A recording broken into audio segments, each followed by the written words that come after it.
జగన్మోహన్ రెడ్డి గారి పరిపాలన బాగుందా, అలాగే చంద్రబాబు నాయుడు గారి పరిపాలన బాగుందా సార్? నిజంగా చంద్రబాబు నాయుడు గారి పరిపాలన బాగుంది అంటే ఈ రోజు పొగాకు రైతులు ఏవైతే ఉన్నారో నిజంగా వారి పట్ల మరి ప్రభుత్వం అలాగే వైఎస్ఆర్ కాంగ్రెస్ పార్టీ చెందిన నాయకులందరూ కూడా నుంచొని ప్రజలు స్వచ్ఛందంగా నిజంగా బయటకు వచ్చిన తల పోరాటానికి కొనసాగుతా ఉంది. కనీసం ఇంతమంది జగనన్న కోసం ఇంతమంది ప్రజలు బయటకు వస్తే కనీసం సెక్యూరిటీ ఇవ్వని పరిస్థితి. నిజంగా ఇప్పటికిప్పుడు మనం చూసుకుంటే ప్రజల మధ్యన నలిగిపోయి మరి ప్రజల కోసం పోరాడే నాయకుడు మా యువజన విభాగ అధ్యక్షుడైనటువంటి జక్కంపూడి రాజన్న, అలాగే విశాఖపట్నం చెందిన జీవి అన్న కూడా కళ్ళుతిరిగి పడిపోయిన పరిస్థితి. అంటే కనీసం పోలీస్ యంత్రాంగానికి బాధ్యత లేదా అని చెప్పి ఈ సందర్భంగా నేను అడుగుతా ఉన్నా. ఎందుకంటే ప్రజల శ్రేయస్ కోసం ప్రజాస్వామ్యం దేనికి ఉంది అని అడుగుతున్నా. కనీసం రెస్పాండ్ అయ్యే బాధ్యత లేదా? అంటే మేమే సెక్యూరిటీ ఇవ్వాలా? ఓన్ సెక్యూరిటీని పెట్టుకుని ప్రైవేట్ సెక్యూరిటీని పెట్టుకుని ఈ రోజు బాధపడుతున్న పరిస్థితి. ఒక్కొక్కసారి చూస్తే మీకు అర్థమవుతుంది.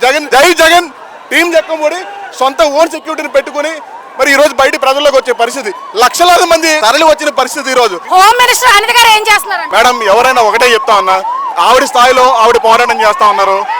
ఏది ఏమైనప్పటికీ కనీసం మినిమం గవర్నమెంట్ రెస్పాన్సిబిలిటీ ఉండాలా వద్దా? ఇంతమంది ప్రజలు బయటకు వచ్చినప్పుడు ప్రజలు ఆరోగ్య పరిస్థితి, ప్రజల శ్రేయస్సు గవర్నమెంట్కి అవసరమా కాదా? ఒక మాట, రైతుల పక్షాన ఏదో పోరాటానికి వచ్చింది గవర్నమెంట్ నుంచి, కానీ ఇదా పరిస్థితి.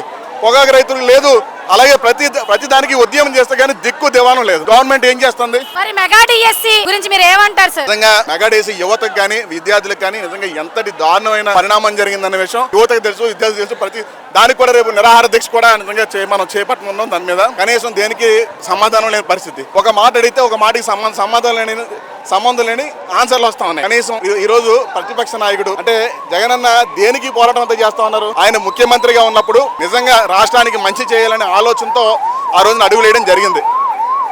మరి ఈ రోజు మాట ఇవ్వడం తప్పడం ఏ పథకాన్ని కానీ ఏ సంక్షేమ పథకాన్ని కానీ ఎటువంటి సోలామం కూడా ప్రజలకు చేకూర్చకుండా ఈ రోజు ప్రజలు ఇబ్బంది పడుతున్నటువంటి వాతావరణం కనిపిస్తాం. మరి జగన్మోహన్ రెడ్డి గారి హయాంలో పథకాలు ఇచ్చి ప్రజల్ని సోమరపోతులు చేశారని చెప్పి అంటున్నారు కదా సార్? ఈ రోజు ప్రతి విషయంలోనూ కూడా పైనుంచి ప్రభుత్వం నుంచి పథకాలు వస్తా ఉన్నాయి. వచ్చిన వాటిని ప్రజలకు వినియోగించే పరిస్థితి జగన్మోహన్ రెడ్డి గారు చేయడం జరిగింది. తన తండ్రి పాలన మళ్ళీ తిరిగి రాష్ట్రానికి ఇవ్వాలి. ఆరోగ్యశ్రీ కావచ్చు, అలాగే మహిళలకు ఇచ్చేటటువంటి ప్రాధాన్యత కావచ్చు. లోకేష్ గారు మెగా డిఎస్సి కోసం రీసెంట్ గా జగన్మోహన్ రెడ్డి గారి మరికి చర్చకు సిద్ధమని సవాల్ ఇస్తారు. దాని మీద మీ స్పందన ఏంటి సార్? మా జగన్ కూడా నిజంగా లోకేష్ గారి మీద జగన్ కూడా సిద్ధంగానే ఉన్నారు. సిబిఐ ఎంక్వైరీ వేయాలని చెప్పి కూడా అందరూ అడుగుతా ఉన్నాం. నిజంగా దానికి సిద్ధం అంటే రెడీగా మేము అందరూ కూడా రెడీగా ఉన్నాం. దాంట్లో అవకతవకలు జరిగినాయి లేదనే విషయం యువతకు తెలుసు.